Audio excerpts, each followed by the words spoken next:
Vous avez souvent entendu dire, et peut-être que vous le dites aussi, que vous pourriez mourir pour votre enfant, donner votre vie pour eux. Mais est-ce que vous seriez prête à faire? Retrouvez-moi tout de suite et on en parle dans cette nouvelle vidéo.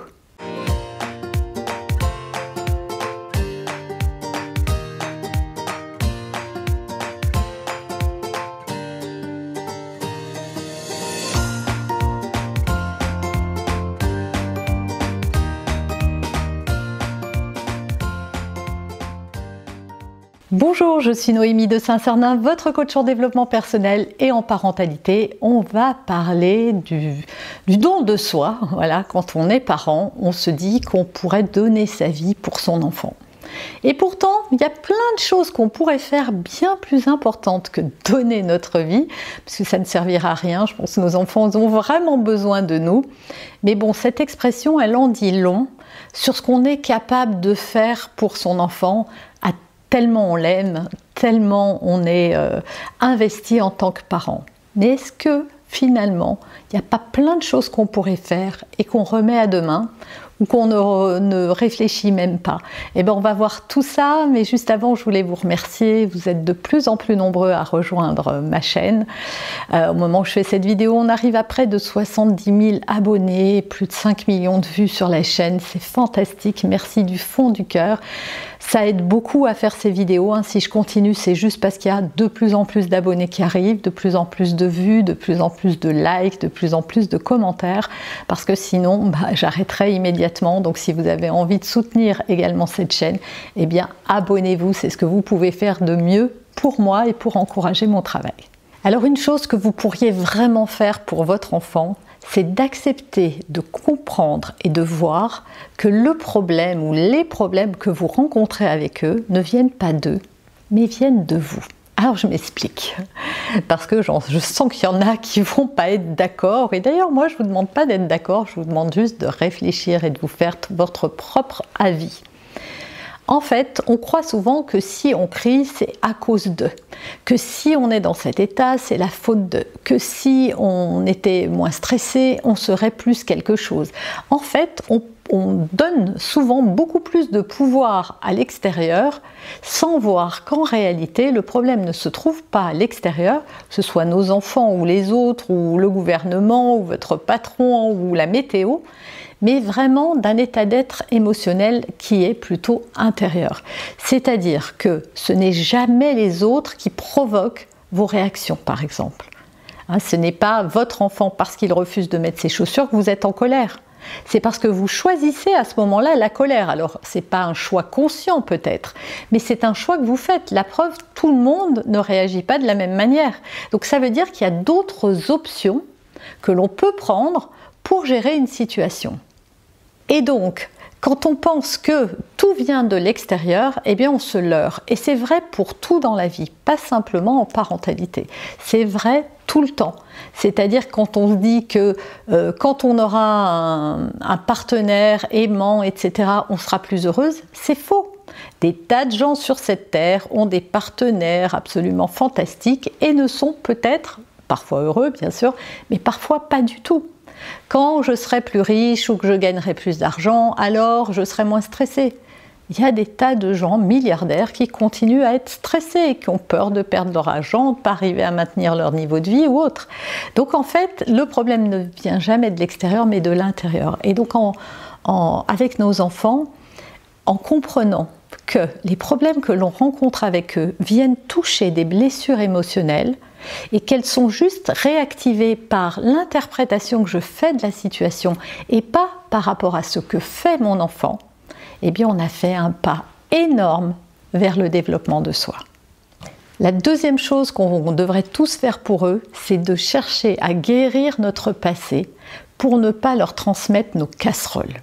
Parce que ce qui se passe, c'est que si nous ne nettoyons pas à notre niveau les problèmes que l'on a rencontrés dans notre vie, qui souvent ont été rencontrés dans la vie de nos parents et de leurs parents avant nous, eh bien on se trimballe, on se repasse une patate chaude de génération en génération. Donc si on veut alléger le quotidien de nos enfants, si on veut qu'ils aient une vie moins chargée émotionnellement et moins chargé par les difficultés, eh bien, il est important, et je pense que chaque être humain devrait venir revisiter son passé, se faire accompagner sur ce chemin pour guérir ses blessures et ne plus les transmettre en tout cas ne plus transmettre cette patate chaude à nos enfants. D'ailleurs, si vous étudiez le passé de vos parents, si vous prenez quelques instants et que vous prenez une feuille et vous listez toutes les difficultés que vous avez rencontrées dans votre vie, prenez les choses qui vous ont fait le plus de mal, depuis votre plus tendre enfance jusqu'à aujourd'hui. Une fois que vous aurez fait ça, essayez, avec ce que vous savez de l'histoire de vos parents, de trouver des similitudes, quelles sont les plus grandes difficultés qu'eux ont connues, et cherchez des parallèles avec votre propre vie. Vous verrez que normalement, vous devriez en trouver. Vous allez voir des répétitions, vous allez voir des choses en miroir. Et donc, si vous connaissez aussi l'histoire de vos grands-parents, vous pouvez faire ça aussi. Donc, dites-vous bien, que ce soit conscient ou pas, eh bien oui, on se refile la patate chaude. Troisième chose, êtes-vous prêt à avoir suffisamment confiance en eux pour les laisser faire des erreurs? En tant que parent, on a peur.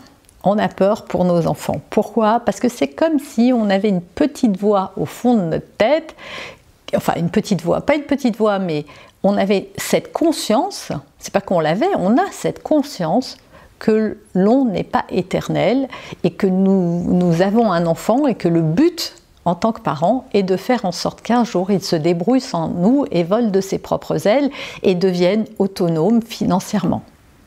Résultat, on a tellement peur qu'ils ne réussissent pas leur vie, qu'ils ne gagnent pas suffisamment d'argent, qu'ils n'aient pas un bon métier, etc., qu'on leur met beaucoup de pression.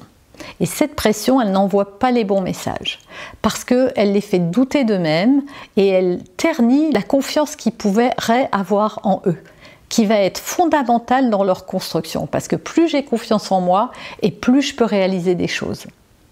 Or, on met beaucoup de pression sur leurs épaules et souvent scolairement. Résultat, on ne les autorise pas à faire des erreurs, on ne leur fait pas confiance en fait. On ne fait pas confiance au processus. Moi, je pense que tout le monde a une voie toute tracée, tout le monde a un talent, tout le monde a quelque chose, une appétence pour...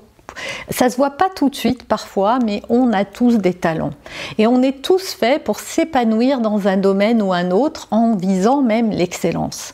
Sauf que si on pense que l'excellence, c'est juste d'avoir des bulletins de notes, d'avoir des bonnes notes, de faire des études supérieures, de décrocher un beau diplôme, eh bien on se prive, ou on prive nos enfants en tout cas, de faire des erreurs, de recommencer, d'essayer autre chose, de suivre des voies qui ne sont peut-être pas toutes tracées. Alors bien sûr, il faut baliser tout ça, on ne les laisse pas faire n'importe quoi, on est leurs parents et on est là quand même pour mettre un cadre.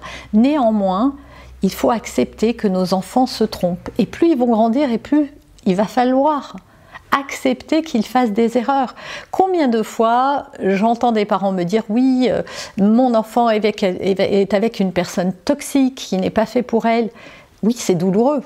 Mais est-ce que vous l'avez peut-être dit à votre enfant? Est-ce que votre enfant quitte cette personne? Non. S'il est amoureux, il a besoin peut-être, votre enfant, de faire l'expérience de la dépendance, de l'humiliation, de plein d'autres choses pour peut-être ne plus jamais reproduire ce schéma.